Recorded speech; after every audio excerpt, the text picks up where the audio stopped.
Scary series کے تمام سننے والوں کو السلام علیکم۔ ایک نئی سٹوری میں آپ کے ساتھ حاضر ہیں۔ امید ہے کہ آپ خیریت سے ہوں گے اور جہاں ہوں گے خوش ہوں گے۔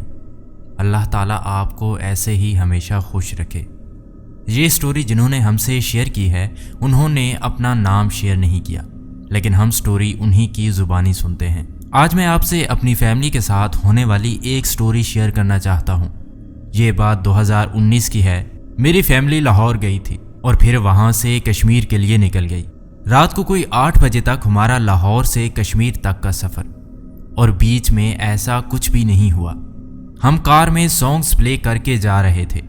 پھر کوئی رات کے 2-3 بجے ہم کشمیر پہنچ گئے، لیکن پرابلم یہ تھی کہ رات کے 3 بجے تھے اور سب ہوٹل ایک نائٹ سٹے کا 11,000 سے بھی زیادہ مانگ رہے تھے۔ ہم تھوڑا آگے گئے تو ہمیں ایک ہوٹل ملا۔ اس کے پیچھے پانی کی آواز آتی تھی اور وہاں ایک نائٹ سٹے کرنے کا 5,000 تھا، لیکن امی ابو کو بولا کہ اس ہوٹل میں ہم اکیلے ہیں۔ ابو نے ہوٹل وزٹ کیا تو آپ یقین کریں اس پورے ہوٹل میں صرف ہم لوگ تھے۔ ہوٹل میں ابو کو کچھ صحیح نہیں لگا، اس لیے ماسٹر جی کو بلا لیا جو اس ہوٹل کے آنر تھے۔ بتاتا چلوں اس بندے نے کہا تھا کہ میرا نیچے چھوٹا سا سکول ہے، اس لیے ہم ان کو ماسٹر جی بولتے تھے۔ پھر ابو نے ان سے پوچھا کہ اس ہوٹل میں صرف ہم ہیں۔ پھر اس نے کہا کہ سر گرمی چل رہی ہے اس لیے ونٹر میں سب روم فل ہوتے ہیں۔ پھر ابو اپنے کمرے میں آ گئے اور ہم لائٹ آف کر کے سو گئے، کیونکہ ماسٹر جی نے بولا تھا کہ کل صبح 7 بجے نیچے آ جاؤں گا۔ میرے اسکول میں 100 بچے پڑھتے ہیں، اور پھر ہم سو گئے۔ لیکن رات کو ہمارے ساتھ والے روم میں سے کسی کے لڑنے کی آواز آ رہی تھی۔ 30 منٹ ہو گئے۔ ابو نے بولا کہ ابھی 3 بجے تک تو روم خالی تھا، یہ رات کو 5 بجے کون آ گیا ہے؟ اور ماسٹر جی بھی ہوٹل بند کر کے اپنے گھر چلے گئے تھے۔ ابو نے ماسٹر کو کال کی، پھر پتہ چلا کہ کوئی بھی نہیں آیا ہوٹل میں۔ تو پھر ابو نے ماسٹر جی کو ہوٹل میں بلایا کہ روم اوپن کر کے ہمیں دکھاؤ، کیونکہ اس کا گھر ہوٹل کے سامنے ہی تھا۔ پھر 5 سے 10 منٹ میں وہ آ گیا۔ جب ہم نے روم اوپن کیا تو روم میں کچھ بھی نہیں تھا۔ حالانکہ آپ یقین جانیں اس سے پہلے وہ لڑائی جھگڑے کی آوازیں ہمیں کلیئر سنائی دے رہی تھی، اور اس روم میں بیڈ بھی نہیں تھا۔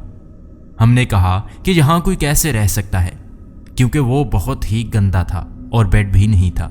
انہوں نے کہا کہ آپ کا وہم ہوگا۔ خیر ہم اپنے کمرے میں آ گئے۔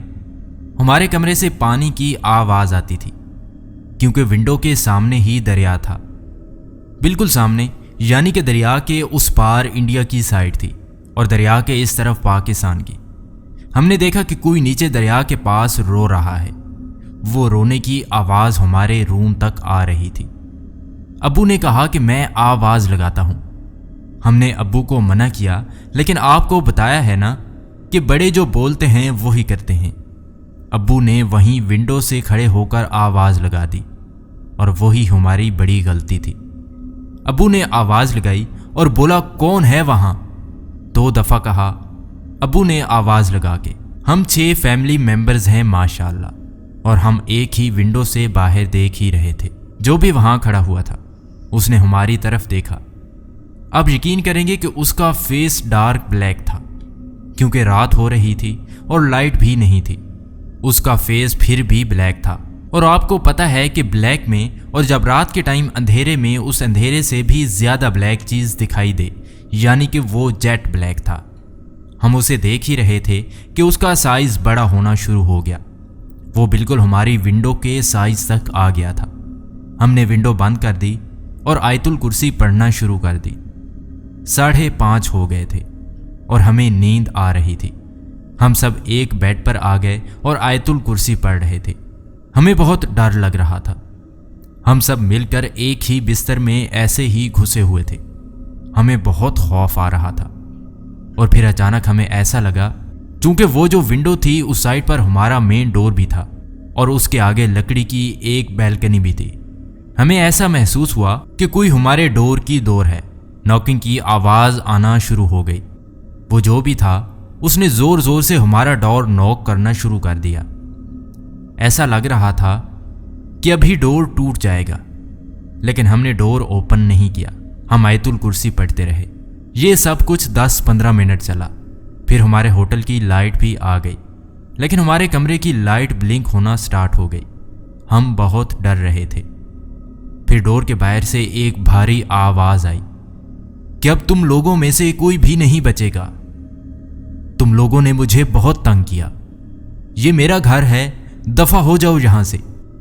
ابو نے زور سے بولا، کون ہو تم؟ لیکن باہر سے ہنسنے کی آواز آ رہی تھی، بہت ہی کریپی۔ ہم بہت ڈر گئے تھے۔ ابو نے کہا، ہم ایک رات سٹے کے لیے آئے ہیں، ہم کل صبح ہوتے ہی چلے جائیں گے۔ پھر ہمارے ساتھ یہ سب بند ہو گیا۔ پھر صبح کے 7 بجے ہم نے دیکھا کہ ماسٹر جی نہیں آئے، تو ابو نے ان کو فون کیا، لیکن انہوں نے فون نہیں اٹھایا۔ تو ہمیں یاد آیا کہ 7 بجے تو انہوں نے کہا تھا کہ سکول آ جائیں گے۔ ہم خوش ہوئے کہ چلو کشمیر کے بچوں کو پڑھتے ہوئے دیکھیں گے۔ ہم تیار ہو کے نیچے گئے اور دیکھا نیچے چھوٹا سا کلاس روم تھا، وہ بہت گندا تھا اور وہاں کوئی بھی بچہ نہیں تھا، اور اس کلاس روم میں سب کچھ ٹوٹا ہوا تھا۔ ہم سب اوپر اپنے روم میں آ گئے اور ڈور کلوز کر لیا، لیکن دیکھا کہ ماسٹر جی تو ابھی تک نہیں آئے۔ 9 بج گئے تھے۔ ہم نے کہا کہ 10 بجے تک آ جائیں گے، اور روم کلوز کر کے ہم کھانا کھانے چلے گئے۔ اور ہم جب واپس آئے تو دیکھا کہ ہمارے روم میں جتنا بھی سامان تھا سب بکھرا ہوا تھا۔ ہم بہت پریشان ہوئے اور اپنا سامان پیک کر لیا، لیکن 12 بجے تک ماسٹر جی نہیں آئے۔ ہم ان کو ایڈوانس 5000 دے چکے تھے۔ ہم نے کہا کہ ہم چلتے ہیں یہاں سے، چھوڑو ماسٹر جی آئیں یا نہ آئیں۔ ابو نے کہا کہ میں واش روم سے آ جاؤں، پھر چلتے ہیں۔ ابو آئے اور جیسے ہی ہم ڈور اوپن کرنے والے ہی تھے، وہی آواز پھر سے آئی جو کل رات کو آئی تھی، بچ گئے تم لوگ، یہاں سے دفع ہو جاؤ اور پھر کبھی مت آنا۔ پھر ہم نے ڈور اوپن کیا اور کار میں بیگز رکھے۔ کار میں بیٹھے تو لاسٹ ٹائم ہوٹل کی طرف دیکھا تو وہاں بلیک پرچھائی جو رات کو نظر آئی تھی وہ دروازے کے پاس تھی، اور سب رومز کے ڈور بند ہو رہے تھے اور کھل رہے تھے۔ ہم نے کار سٹارٹ کی اور لاہور آ گئے۔ پھر ہمارے ساتھ کبھی کچھ نہیں ہوا۔ مجھے نہیں پتا کہ وہ ماسٹر جی کیوں نہیں آئے، اور وہ جو بلیک پرچھائی تھی ہم نے اس کا کیا بگاڑا تھا، باقی اللہ جانے۔ تو یہ تھی میری سٹوری، امید کروں گی کہ آپ کو پسند آئے گی۔ جی تو پیارے دوستو، کیسی لگی آپ کو یہ سٹوری کمنٹس کر کے ضرور بتائیے گا۔ اگر آپ کے ساتھ بھی کوئی ایسا واقعہ پیش آیا ہے تو آپ ہمیں انسٹاگرام پر یا ای میل کر کے سینڈ کر سکتے ہیں۔ ملتے ہیں ایک نئی سٹوری کے ساتھ، تب تک کے لیے اللہ حافظ۔